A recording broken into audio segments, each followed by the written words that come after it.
Hello everyone and welcome back to Physics Chat, the show where we talk to physicists about their life and research.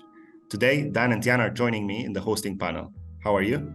Very good, thank you. Yeah, pretty satisfied. Great. And our guest today is Professor Tessa Baker. How are you, Tessa? Hi, I'm great, thank you. It's a Friday and it's a lovely day by the sea. So as we will be lucky to see today, Tessa is not only a world-leading expert on cosmology, gravitational waves, and almost anything gravity related, but also an excellent communicator. Why don't we start from the beginning? How did you first get into physics? So at school level, I was pretty good at most things. I didn't have like a specialism towards science. And so when it came to picking A levels, that's your kind of, final qualifications you do at school in the UK. I actually started off doing arts subjects. So I started doing history and English literature and things like that. And it was only when I started doing that I actually realized that I really missed science. And so I made that switch.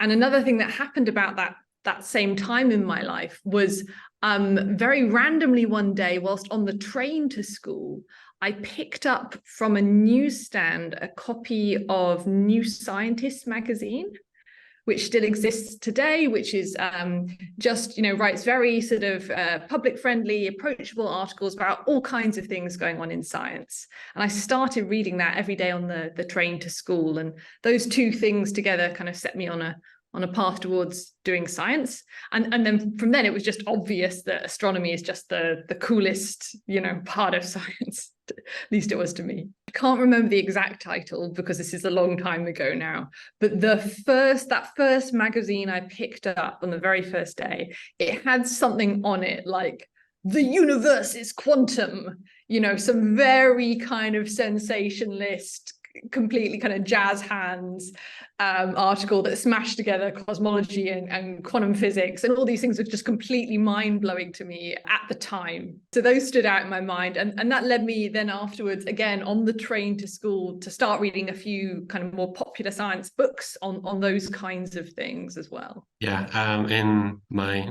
not very biased opinion at all, obviously, I think astronomy is definitely the best science. But also, could you tell us briefly what specifically cool part of astronomy you are currently researching? Sure. The center of my research so far has been on testing the laws of gravity and the laws of fundamental physics that govern the universe. And in particular, I do that with a variety of ways, but the two that really stand out are doing that with gravitational waves. So tiny fluctuations in space-time that are generated by black holes. We can talk more about that later if you like. And also the cosmic web. So how galaxies form in the universe, they cluster together in a kind of web-like structure, and how that is sensitive to the laws of gravity as well. What is the exact meaning of the cosmology? Or what does cosmology study? I can't remember what the dictionary says, but my mental definition, right, is someone who studies the large-scale properties of the universe. So the universe as a whole, and that's going to encompass questions like, how did the universe begin?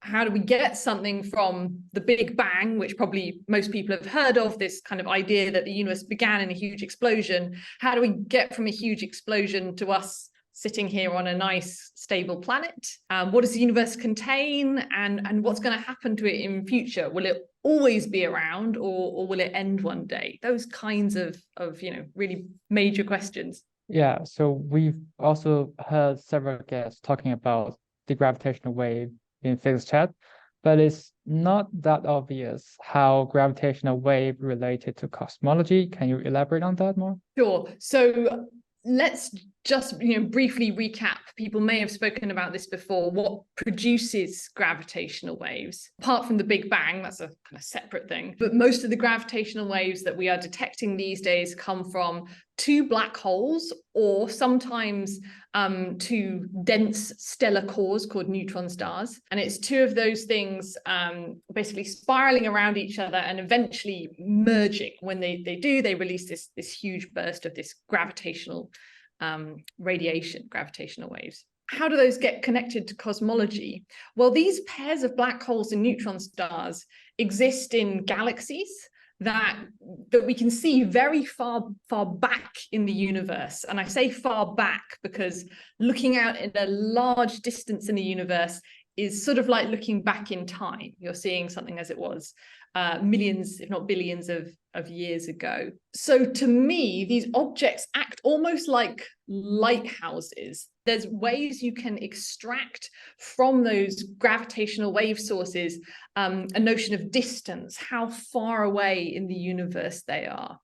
And that then tells us about how fast the universe is expanding, which is one of the major goals in cosmology. You can also learn something about the laws of gravity that govern the universe as a whole, again, by looking at how far away those sources are and how far away you think they should be from other lines of evidence, and kind of comparing those two pieces of data. Cool. I've heard lots of gravitational wave astronomers talk about this notion of gravitational waves are kind of like a sound, more like than a light signal that we're usually used to. I've heard this term standard sirens and dark sirens and all these really cool names. Could you elaborate on what we kind of mean by that sort of terminology? Absolutely, that's right. So the analogy that's often made is that all of astronomy up to this point, when we first detected gravitational waves, it's all about seeing the universe. So asterisk, almost every observation we've received, apart from neutrinos for the experts, is a photon, right? It's a particle of light from a distant galaxy or a star. So that's like our vision of the universe. And gravitational waves are a completely different signal. They're propagated across the universe by a different kind of force carrier. So they are like a completely different sense. And you're absolutely right. The analogy is made is that they're like the sound of the universe. And so something like a bright siren, one of the events you mentioned, is a very special kind of event where we both, in quotes, see it and hear it at the same time. So we get this gravitational wave detection from two objects merging. And also, if those objects are things like neutron stars, there can be a really powerful flash of light in the sky, something we can see with a whole bunch of telescopes as well. And when we get both of those senses from one event, there's a huge amount of information we can unpack out of that. So that's bright sirens. But you also mentioned there's a kind of companion of that, which is something called dark sirens. Very kind of, cool sounding name.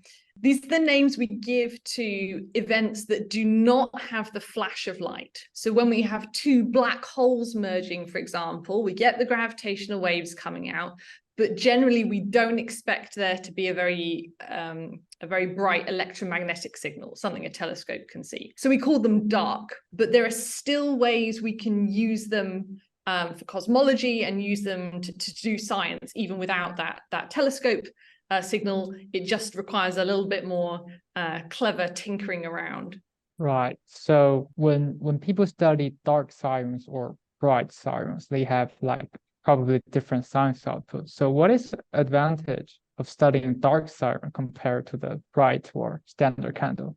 Very good. So, of course, there is many different lines of investigation going on. Many people are interested in many different things about gravitational wave sources, how do black holes form, what's the astrophysics inside a neutron star, et cetera, et cetera. From my very biased point of view as a cosmologist, what I really care about is cosmological questions. How fast is the universe expanding? So bright and dark sirens can answer both of these. Bright sirens would be the tool of choice, because they give you a much clearer answer. So if we're trying to measure certain numbers, they measure them much better. The problem with bright sirens is that they seem to be very, very rare. So we've only had one of them so far in 8 years worth of gravitational wave detection, whereas we've had of order 100 other events that don't have that counterpart, the light signal, so could be dark sirens. So the advantage of dark sirens is that there's more of them, basically, and we don't have to sit around and wait for these very special events to happen to get on with the science that we want to do. So that's a bit about how dark sirens work, but we can also do tests of the laws of gravity. And the way we do this is looking at essentially comparing what we call the amplitude of the gravitational wave. So its height, if you like. If you think of a wave on the ocean, the amplitude would be the kind of the height above sea level. And we have a prediction, we can say mathematically, if our theory of gravity is correct and the wave has come from that galaxy over there, its height should be so big. But if we've got the wrong theory of gravity, the height of the wave, the amplitude that we actually measure, is going to be different.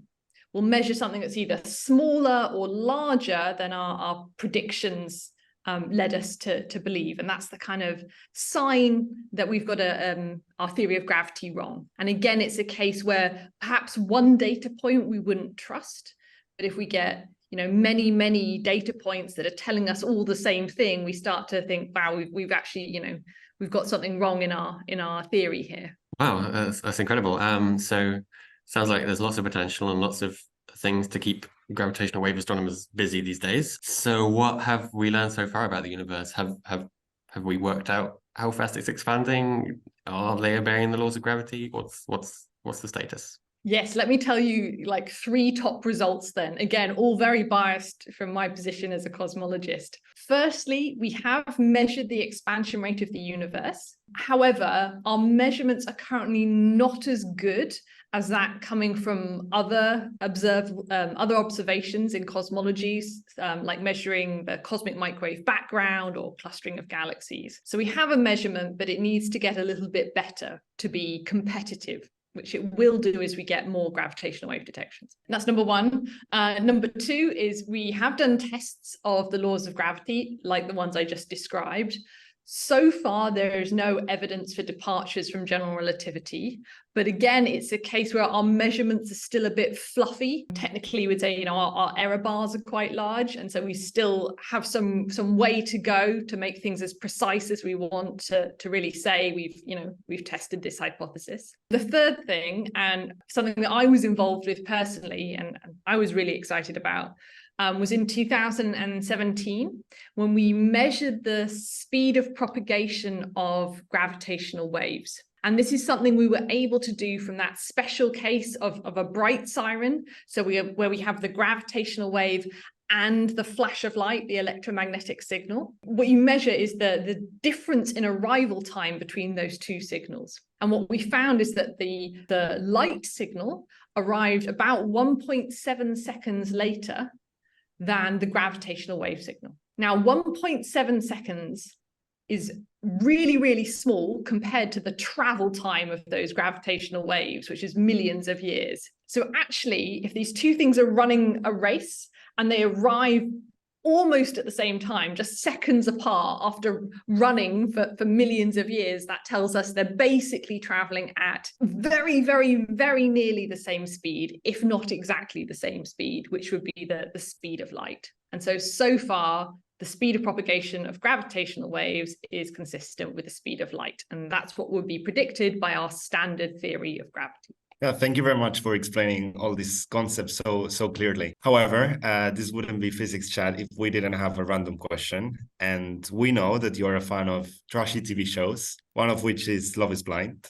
So for anyone who doesn't know, this is a dating show where the couples don't see each other until they actually propose. I've met the person I want to spend the rest of my life with.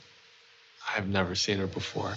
So our question to you is, if you were in one of these spots in the show, what would be the first question or the most important question you would ask the person on the other side? Okay, yeah, the most important question, because I'm sure I'd just make, lots of silly, polite chit chat to start with, right? I think the most important question would be, what are you working on? And I don't mean that in a scientific sense. Right. Okay.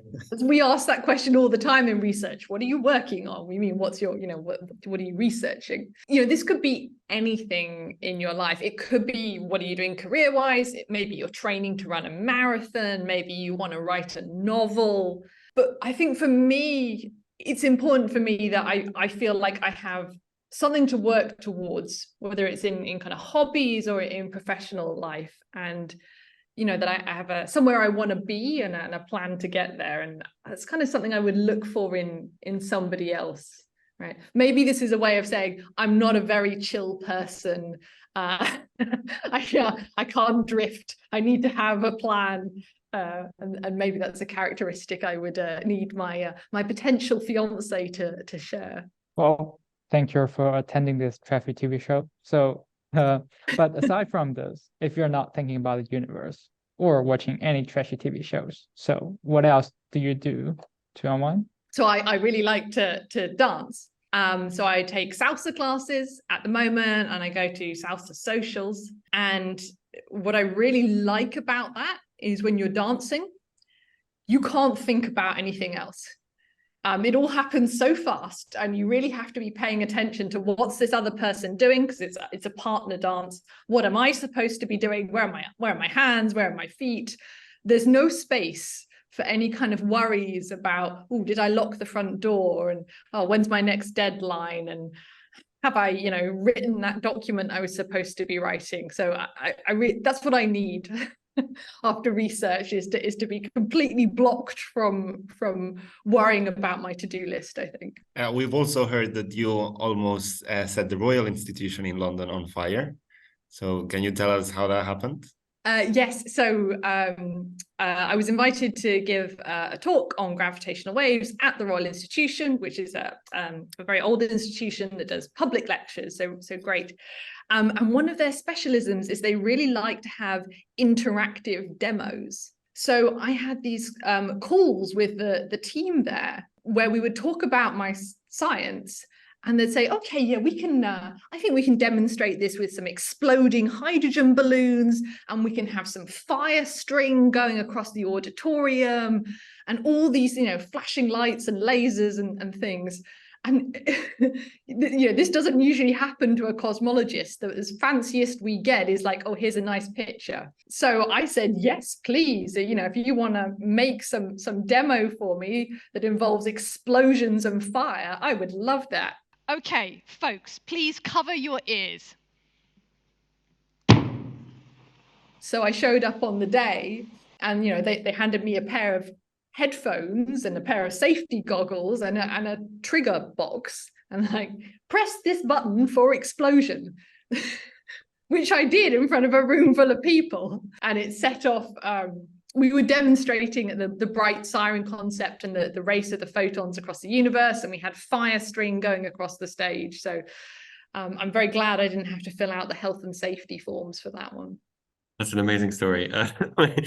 So, we've seen you giving talks that are amazing. We hope someday in your past you were perhaps not so good like we are, or like anybody watching. Do you have any advice or any tips, maybe outside of pyrotechnics and not setting the venue on fire? But yeah, you can't have pyrotechnics every time you give a talk.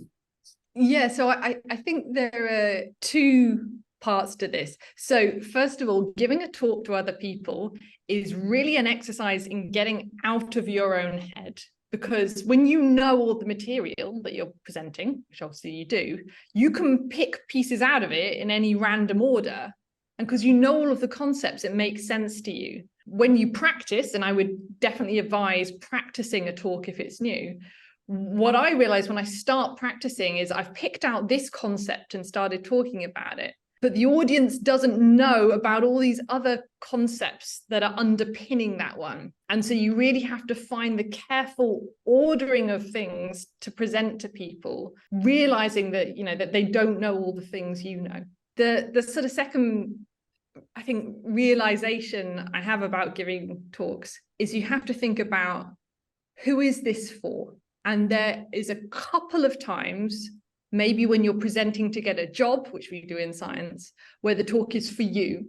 And that means it's, the main goal of that event is for you to look clever and to impress the panel of judges. But the vast majority of other times you are giving a talk, it will not be for you. It is for the audience. It is for the 30 people that are sitting there. And it is, in some sense, a sort of act of service. And what that means is that you need to put aside your ego, which says they must leave this room thinking I'm clever, and they'll think I'm clever if I show them all my most complicated results. The most important thing is that they leave the room having learned something that they didn't know already. Even if that's not your work, if you spent the whole time on the introduction and explaining the basic concepts and you never got around to talking about your finest paper, that will stick with them more than if you just went straight to your finest, most technical work, but lost them straight away. So you show your mastery by stripping stuff down, and that sometimes hurts because that means you have to take out your best, maybe your best own work and present, just pieces of it. Yeah, that's excellent advice that we should all follow. But yeah, thank you very much for being on Physics Chat, Tessa. It's been a real pleasure. Thank you. It's been great. Sadly, this is all we have time for today. But for our viewers, do let us know what trashy TV shows you enjoy the most. And we will be back with a new guest in the next episode. We hope you have a great day, and goodbye. Bye. Giving a talk to other people is really an exercise in getting out of your own head.